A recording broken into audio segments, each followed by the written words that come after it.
하나님의 말씀을 함께 보시겠습니다. 오늘 우리에게 주신 하나님의 말씀 사도행전 2장 37절에서 42절까지 말씀을 우리가 함께 보시겠습니다. 제가 봉독합니다. 하나님의 말씀을 함께 봅니다. 그들이 이 말을 듣고 마음에 찔려 베드로와 다른 사도들에게 물어 이르되 형제들아 우리가 어찌할꼬 하거늘 베드로가 이르되 너희가 회개하여 각각 예수 그리스도의 이름으로 세례를 받고 죄 사함을 받으라.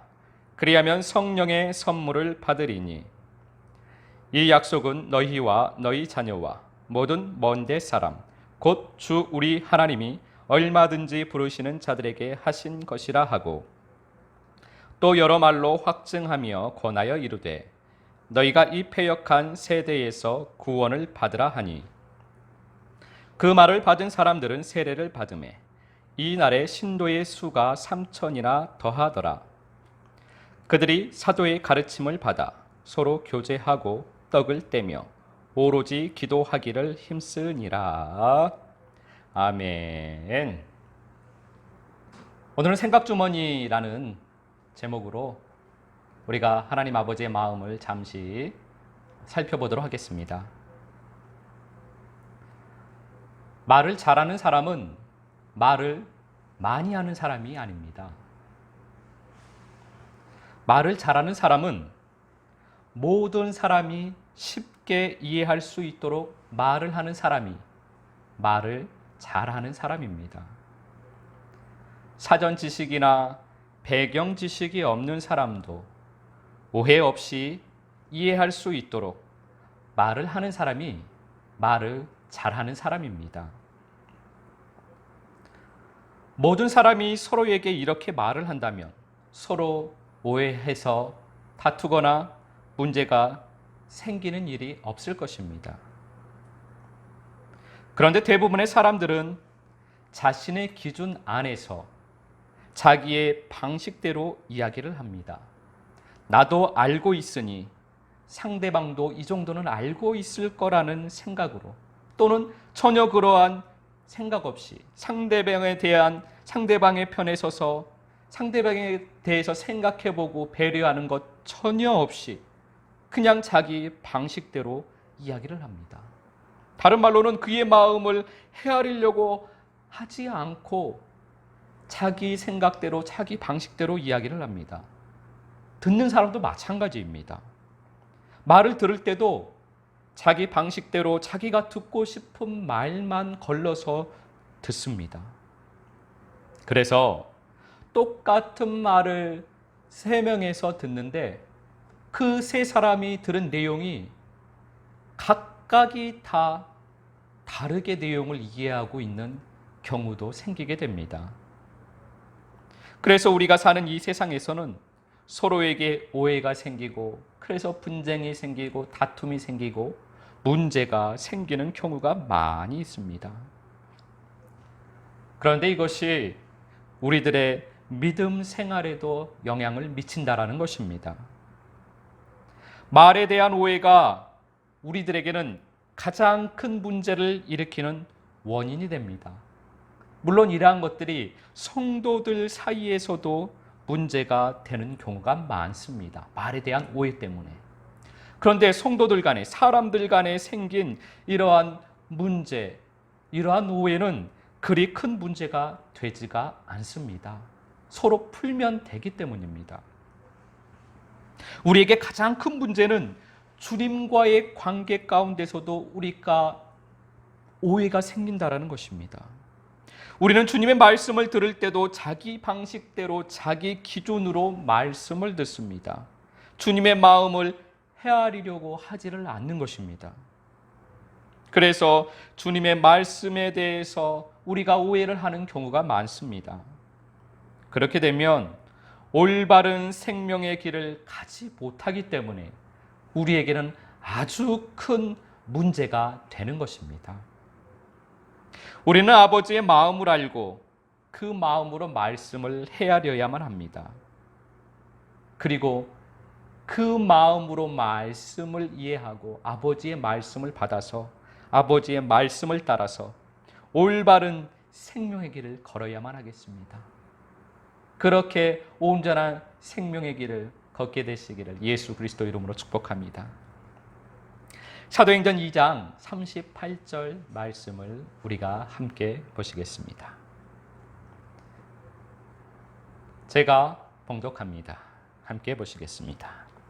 베드로가 이르되 너희가 회개하여 각각 예수 그리스도의 이름으로 세례를 받고 죄 사함을 받으라.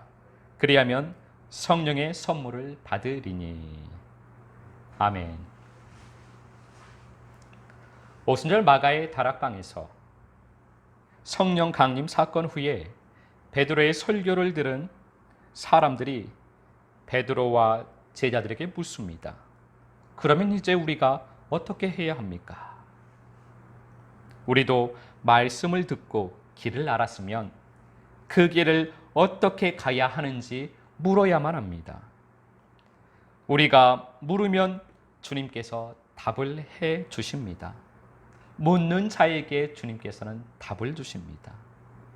주님께서 우리가 가는 생명의 길이시기 때문입니다. 생명의 길의 처음과 끝이 바로 예수 그리스도이십니다. 생명의 길 자체가 바로 예수 그리스도이십니다. 그래서 주님께서 내가 곧 길이요 진리요 생명이라고 말씀을 하셨습니다. 베드로의 선포를 들은 사람들이 베드로에게 묻습니다. 그러면 이제 우리가 어떻게 해야 합니까? 우리가 그 길을 알았습니다. 그러면 이제 그 길을 우리가 어떻게 걸어가야 합니까? 라고 베드로에게 묻습니다. 그들의 물음에 베드로가 대답을 합니다. 베드로의 대답이 바로 사도행전 2장 38절부터 이어집니다.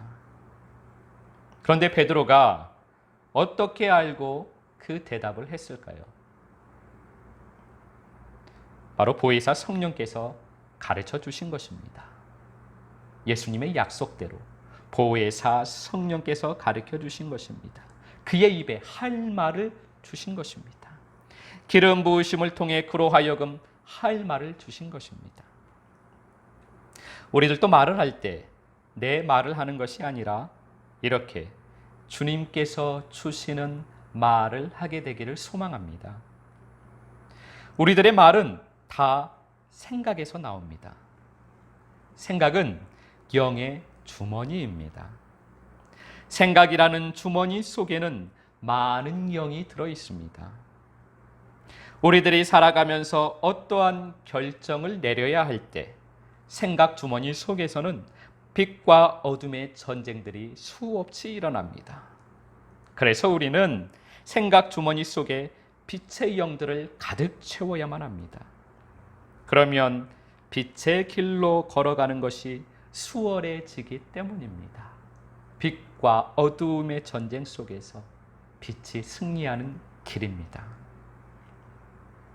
생각 주머니 속에 빛의 영들을 채우는 것이 바로 말씀 기도 생명 노래를 계속 부르는 것입니다.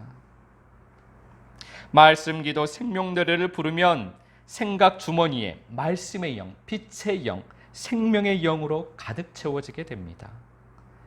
우리가 말을 할 때 생각이 떠오르는 것은 생각 주머니 속에 있는 영이 드러나서 그렇게 되는 것입니다. 그래서 그 말을 계속하면 그 영이 힘이 더 강해지고 그 말대로 그 영의 힘대로 사라지게 되는 것입니다. 요한복음 13장에서 우리가 살펴보았던 것처럼 가룟 유다의 생각 주머니 속에 예수를 팔 생각을 사단이 집어넣었습니다. 예수를 팔 그 영이 들어간 것입니다. 그리고 그는 그 말을 되뇌이면서 그의 생각 주머니 속에서 그 영으로 가득 채워갔습니다. 그 결과 그는 예수를 파는 일을 삶으로 행하게 된 것입니다. 우리가 삶을 살아가는 삶의 원리가 다 이와 같습니다. 우리에게 할 말을 입에 주신다라는 것은 생각 주머니 속에 있는 영을 빛을 비춰서 드러나게 하시는 것입니다. 그러면 생각 주머니 속에 감추어져 있어서 우리가 전혀 알지 못하던 것이 갑자기 떠오르게 됩니다. 생명의 빛 비춤이던 사망의 빛 비춤이던 모든 생각은 다 이렇게 동일합니다. 이런 결과를 통해서, 이런 과정을 통해서 생각이 드러나게 되는 것입니다. 그러면 그 말을 하고 그 말대로 우리가 사라지게 됩니다. 그래서 우리는 평소에 계속 말씀 기도와 생명 노래를 불러야만 합니다. 그래서 삶 속에서 생명의 말, 빛의 말을 계속 할 수 있도록 훈련되어져야만 합니다. 우리가 계속 말씀 기도와 생명의 노래를 부르면 나도 모르게 생명의 말이 떠오르게 되기 때문입니다. 내가 외운 것도 아닌데, 내가 일부러 외운 것도 아닌데 떠오르게 됩니다. 그 영이 내 생각 주머니 속에 들어있기 때문입니다. 그래서 우리는 말씀 기도와 생명의 노래를 계속 불러야만 하는 것입니다. 그러면 그 떠오른 그 말을 하면서 계속 살게 되면 그 말을 하게 되고 그 말을 하게 되고 결국은 그 삶을 우리가 살게 되는 것입니다. 말씀의 삶을, 예수 그리스도의 몸의 삶을 그런 식으로 살게 되는 것입니다. 그런데 우리가 특별히 말을 해야 할 때가 아닌데도 생각이 떠오를 때가 있습니다. 잠을 자고 일어났는데 갑자기 말이 떠오르기도 합니다. 길을 걸어가고 있는데, 청소를 하고 있는데, 양치질을 하고 있는데 등등 삶 속에서 갑자기 말이 떠오르기도 합니다. 그러면 그 말을 계속하면서 하루를 살면 됩니다. 왜 이 생각이 나에게 떠올랐지?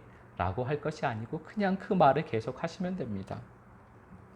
그러면 그 말씀이 하루를 살아가는데 우리의 힘이 되는 것입니다. 마태복음 16장에서 예수님께서 제자들에게 묻습니다. 사람들이 나를 누구라고 하더냐? 제자들이 대답합니다. 어떤 사람은 세례 요한이라고 합니다. 또 어떤 사람들은 주님을 엘리야라고 합니다. 또 어떤 사람들은 예레미야나 선지자 중에 하나라고 합니다. 그러자 예수님께서 제자들에게 다시 묻습니다. 그 사람들은 그렇게 이야기하는데 그렇다면 너희는 나를 누구라고 하느냐? 그때 베드로가 대답합니다. 주는 그리스도시요 살아계신 하나님의 아들이십니다. 이 대답을 듣고 예수님께서 말씀을 하십니다. 그것은 내가 스스로 안 것이 아니라 하늘에 계신 아버지께서 너로 알게 하신 것이다. 이렇게 말씀을 하십니다.